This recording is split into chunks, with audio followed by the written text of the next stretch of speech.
welcome to Metals 100 at PDAC 2025 in Toronto, Canada. I'm so glad that we have Brian from Electric Metals Limited. How are you doing today, Brian? Doing very well, thank you. It's a pleasure to be here. Thank you so much. So let's start with a quick introduction. Can you tell us more about your company? Sure.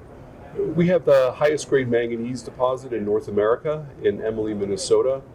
It's the highest grade by at least a factor of 2 with our nearest comparable, and as much as 3 times some of our other peer group.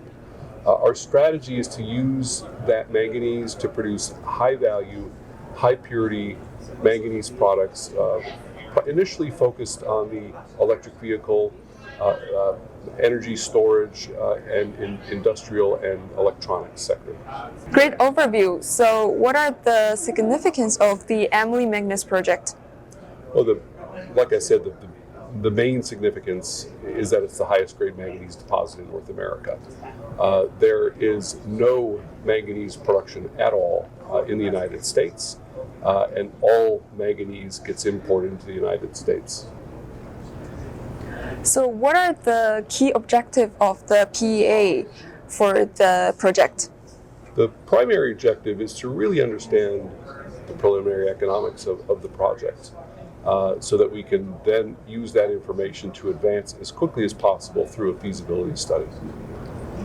So you recently released interim PEA results. So what are the key takeaways from it? Yes, we're actually very happy with the preliminary results. The main information that we've gleaned from that is developing the underground mining method that we're going to use. It's underhand cut and fill mining.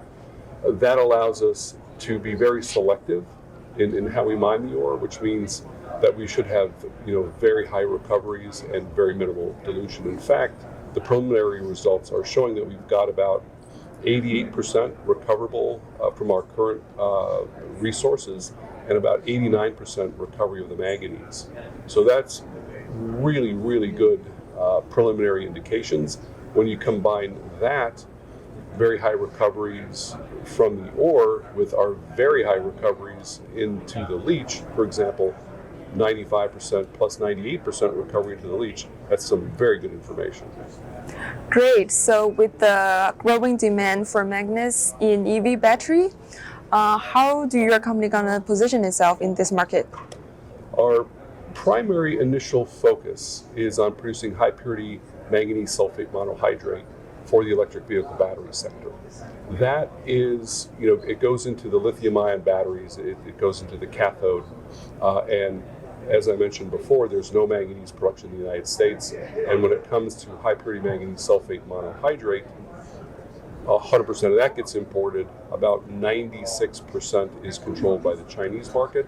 There's only 2 plants currently outside of China. So it would be, I call it the dream scenario for the EV battery and auto manufacturers to have a 100% domestic source of manganese and high purity manganese sulfate monohydrate. Wonderful. So your company's stock price has seen an increase recently. So what's the reason behind it? Well, I think the reason primarily was I was at the Mining Indaba in Cape Town. We met with a number of investors, and someone found the story very intriguing, like we think it is. I think it's maybe not a well understood project, and we're getting the word out, so we're getting more interest. Wonderful. So that's a great update on electric metals. Thank you so much for your time for being here, Brian. Thank you very much. I appreciate it. Hope you enjoyed the show today. Thank you. Thanks.